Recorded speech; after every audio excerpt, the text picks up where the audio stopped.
Bon, le député là, je le démb laa ko découvrir. Oui. Je pense que c'est 6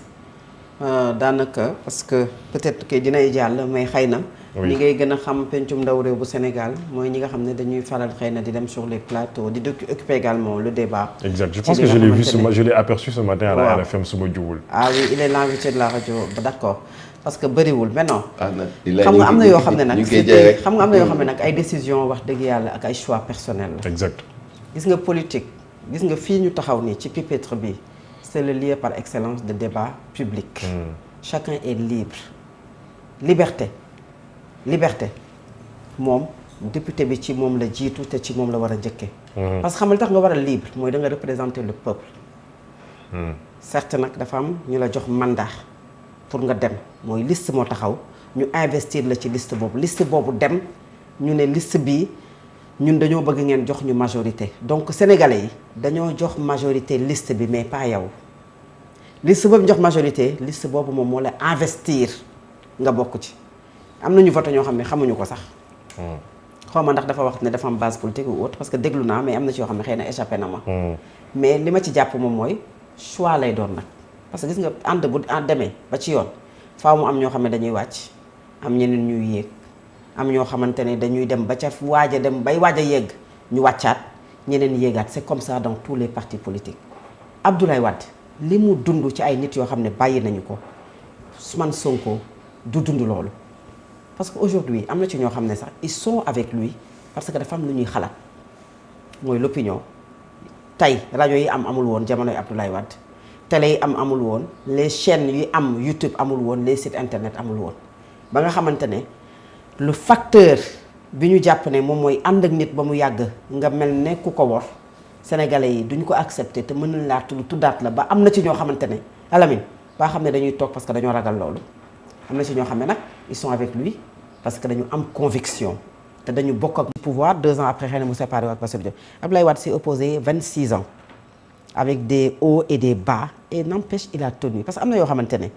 dafay nekk conviction ak gëm-gëm nga ànd ak ñi nga xamante ne yéen a bokk ak ñoom gis-gis gis nga en cours de route ci yoon bi dina bari lii nga gisagum de tu as vu des directeurs généraux mais tout le monde xamoon nañu ne l'Assemblée nationale dina am ay ñenn ñoo xamante ne de plus en plus ñuy dem mais dañuy dem rejoindre Bassirou Diomaye Faye léegi nag chance bi mooy il est parti aux élections ak parti wam gis nga bu doon ay alliés la àndal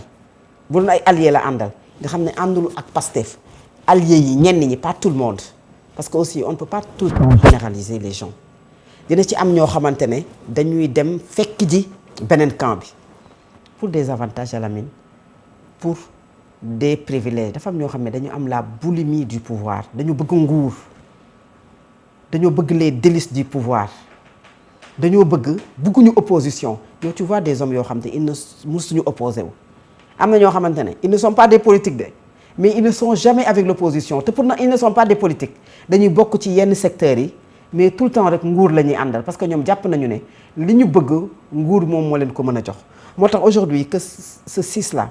fait son choix d'autres peut-être du bari loolu laal ne du bari parce que xam nga lu tax du bari mooy différence bi dafa bari parce que ñi dañu am téeméer ak lu ëpp juróom fukki député loolu mënta effrité wu ba xañ leen majorité parce que tey du ñu yegg ci juróom fukki yëpp dem ci Bassirou Diomaye Faye xam nga loolu duñ ci yegg quand tu vois aujourd'hui l'architecture ak ñi nga xam ne ñoom ñoo composé Pastef ci biir majorité parlementaire bi ñu am pencum ndaw bu Sénégal mënut a rocceeku ba mu yem la donc yii mënu ci ñàkk mais lii dafa am lu ko réglé parce que loolu affaire politique la taxaw ci pupitre bi nga xas aujourd'hui nga ne da ngay soutenir Bassirou Diomaye Faye mais il est libre parce que keneen dafay taxaw ci pupitre bi moom ne dafay soutenir Ousmane Sonko léegi nag tu peux évoquer la morale politique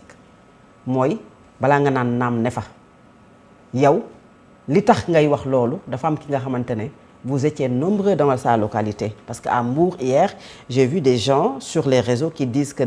ñu bind ne pourtant bi ngeen koy tànn waxoon nañu leen ne du moom mais da ngeen a gëm tànn ko aujourd'hui gis ngeen li mu leen servir donc da nga nekk ak say nawle ñu choisir la ànd ak yow léegi nag nga dem ba ci biir bokkoo ak ñoom gis-gis wala bëgg nga rejoindre l'autre camp nga dem on peut évoquer la morale ci li ñu xam ne la politique doit être morale te li ñu gis ces derniers temps et ces derniers moments mooy la moralité bi ñu doon xaar ci nos hommes politiques yu ci bari dafa commencer di dañ. Mais cette question sur le plan juridique a été réglée avec l'article 60 de la Constitution du Sénégal. Tout député qui démissionne de son parti perd son mandat de député, son siège de député. Donc koy perdre. Gis nañu la crise de 2016 avec Modou Diagne Fada bi nga xamante ne amoon na jotee ak waa Parti démocratique bu Sénégal ñu indi lu mel ñu ne dañ ne ku démissionné wala dañ ne ku ñu dàq. Bu dee da nga démissionné la article bi wax mais bu dee dañ la dàq tu gardes ton poste de député. Mais non, je pense que il faut avoir le courage jusqu'au bout. Quand on n'est pas avec une personne, qu'on ne partage pas les mêmes convictions, bokku leen gis-gis, mais il faut démissionner. Gis nga gor kenn du wiccax loxoom ci ndab. Macky Sall bi mu demee Abdoulaye Wade ak le Parti démocratique Sénégal di ko gëtën Macky Sall dafa démissionner, il a tout rendu. Il a rendu les véhicules de fonction. Il a rendu son poste de président de l'Assemblée nationale, rendre les avantages et les privilèges. Battre campagne. Dem def le tour du Sénégal. Bi jamono ji nga xam ne ñoom Ousmane Tanor Dieng yal na sunu borom yeesal yërmande ci kawam jamono ji nga xam ne Idrissa Seck ñoom Ibrahima Fall xam nga ko Ibrahima Fall tamu waaw Ibrahima Fall et les autres bi ñu nekk fii ci place de l'Indépendance et place de l'Obélisque pour dire non à la troisième candidature de Macky Sall et tant d'autres les Amath Dansokho yal na sunu borom yeesal yërmande et autres moom dafa dem battre campagne parce qu'il avait déjà créé son parti il a fait le tour du Sénégal il a battu campagne il a été la surprise de cette élection présidentielle parce que élection yooyu normalement Benno Siggil Sénégal ñoo waroon dem muy Ousmane Tanor Dieng ak Moustapha Niasse à la dernière minute il y a fissure kii dem Benno ak Tanor kii dem ak Benno Siggil Sénégal moom mu ñëw ci élection yooyu nekk deuxième Moustapha Niasse ñëw nekk troisième ñu dem deuxième tour ñeneen ñi jàppale ko mais bu bàyyiwul woon wane ne carrément wakkiirlu ci yàlla te xam ne am yàlla yàllaay buur alamin ñàkk yàlla yàllaay buur on ne pousse pas à la personne à la porte mu balool noonu yëpp dem est-ce que aujourd'hui doon na nekk président de la République bu Sénégal mais loolu courage la gis nga nit ñi dañu am générosité di rappeler yenn nit yi actes yoo xam ne dañu ko posé léegi nag yow sa sis la et tant d'autres soo nekkee ci parti politique bokkook ñoom gis-gis bokkook ñoom doxalin il faut pas faire du sabotage parce que yow leer na la ne tu as été investi par une personne boo xamante ne wala par un groupe de personnes boo xam ne ñoom ñoo doon tànn ñu tànn la biñ lay tànn yàgg say nawlee fa nekk bokkatuma ak yéen boo gis-gis bokkatuma ak yéen doxalin mais damay dem ma rendre sama démission et que poste boobu su dee am na keneen ku ko mën a occuper mu occuper ko liberté bi nga am pour ànd ak ku la neex parce que kenn du la takkal gët ne fii ngay xool amal également ce courage de rendre li ñu la jox parce que les textes juridiques sont clairs et texte boobu posé war na fi beneen problème parce que dañ ne l'article 100 de la Constitution parle de quelqu'un qui démissionne de son parti et non de sa coalition jamono ji nga xamante ne Déthié Fall bi mu nekkee député te mu demee woon ak Idrissa Seck ginnaaw bi ñu paree élection présidentielle du 2010 élection présidentielle 2019 dem élection législative mu dem nit ñi dañ doon wax ne mais les gens leur disent mais attendez kii ci ab coalition la demeewul ci parti politique alors que la loi parle d'un parti politique donc bokkul mais fii moom j'espère que la question a été réglée et c'est comme si li taxoon peut-être Pastef bëggul woon dem ak une coalition c'était pour am toutes les garanties et aussi am des garde-fous ba nga xamante ne ay nitam duñu def lii parce que on ne peut pas compter sur des alliés à 100% à la mine. Les alliés c'est pas tout le monde je généralise pas mais le plus souvent c'est ce qui te lâche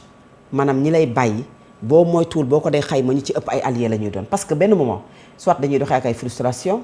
wala benn moment dañ naan mais parti bi nga xamante ne ci laa nekk tey allié ak ñoom amaana sax ñi ngi ma doon 6 parce que parti yi dañoo 6 aussi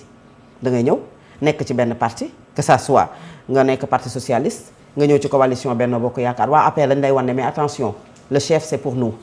ñu nag moom la woon nga ñëw Pastef nekk un allié soo moytuwul ñenn ñi ne la attention yow kat da nga ñëw dab si et quand tu entends le discours d'Ousmane Sonko qui demande à tous de s'ouvrir gën a yaatal gën a ubbi c'est parce que les partis par essence souvent dañuy bëgg a tëj li nga xamante ne moom la ñu am léegi nag soit yow da nga nekk ci parti bi nga am benn genre de frustration wala nga nekk ci parti boobu parce que yaa ngi ci ndax yow ay avantage moo la ci yóbbu nga dem coaliser ak moom mooy ñi nga xam ne coalition rek la ñuy wër coalition ils n'assument jamais ci ay coalition la ñuy nekk wala nga ne bokk ci benn coalition parce que moment boobu ñuy dem élection amoo foo jëm amoo xaalis boo demee élection mënoo battre campagne amoo ay moyens nit ñi xamuñu la nga langaamu fenn mais ëllëg ñoom ñoo lay bàyyi Alamine ki nga xamante ne mbapatanoo na ak yow àndandoo ak yow bokk ay conviction mën na la bàyyi de mais boo ko dee xool ci chronogramme bi ñee ñooy njëkk a daw et loolu li ko firndeel mooy la coalition Benno Bokk Yaakaar les maires là yi nga gis ñu ci bari ñu dem boo xoolee ay maires la yoo xam ne ils ont toujours transhumé dans ce pays y en a qui ont toujours transhumé c'est-à-dire de Abdou Diouf laa la wax jusqu'à Bassirou Diomaye Faye bi nga xam ne mat na sët aujourd'hui ak tout le respect parce que le président de la République ci Abdou Diouf ba tey dañuy transhumé nguur rek la ñuy àndal ñooñu nag bu ñu ñëwee ci tey Bassirou Diomaye Faye bi il perd le pouvoir il peut le perdre. Un pouvoir n'est pas éternel c'est-à-dire que nga perdre le pouvoir après ñoom ñooy daw demaat ci keneen parce que dañuy mel ne ay mango yu wuti weñ moo tax cette question a été réglée sur le plan juridique maintenant c'est aujourd'hui à l'Assemblée nationale ci la nga xam ne moom la leen na waaja di jox ak keneen ki ndaw si pour que ñu tënku xool ci texte yi pour que ñu mën ko jëfandikoo. projet électrification rurale ASER noonu la ñu ko daal di waxee El Hadji Mansour beneen rebondissement am na ci ndax parquet judiciaire financier